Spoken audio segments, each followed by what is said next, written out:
There are so many storylines to follow in sports, but a lot of people love that Rookie of the Year or just a great rookie story. Hey, look at the NBA, Victor Wembanyama, or in the NHL, Connor Bedard. But a lot of those rookies deal with a lot of pressure and expectations. And what happens when they don't live up to them? Well, a former player is sharing their story. You need support, and right now I think those kids have it. You know, I think I help in that sense. If it's my little thing that, you know, if you're going to make that big an investment in a kid, might as well put all the resources around to really help them. Alexandre Daigle was selected first overall in the 1993 NHL draft. He was a teenage hockey phenom who was being hailed as the next great NHL superstar who would save the Ottawa Senators.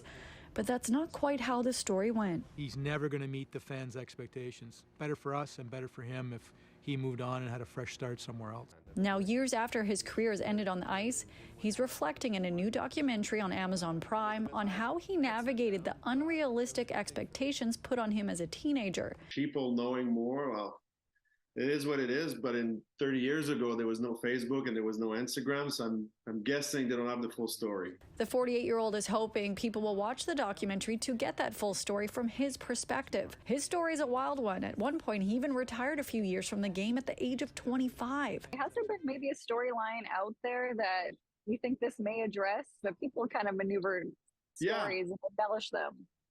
Well, a lot of people saying I didn't love the game, and I think that was not really true. I played till I was 36 years old. I just think that, you know, early in my career, they put me in a spot that I was not ready to be in, and it ended up being a career that was, you know, amazing for me, but, you know, let down a lot of people who had high hopes.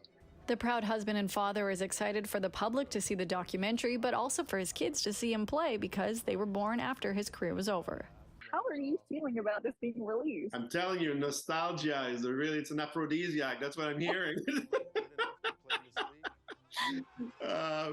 It's been 30 years ago, and, you know, it's a story that has been written a different way. I'm telling the story the way I lived it, and it is what it is, so I'm okay with it. For City News, I'm Lindsay Dunn.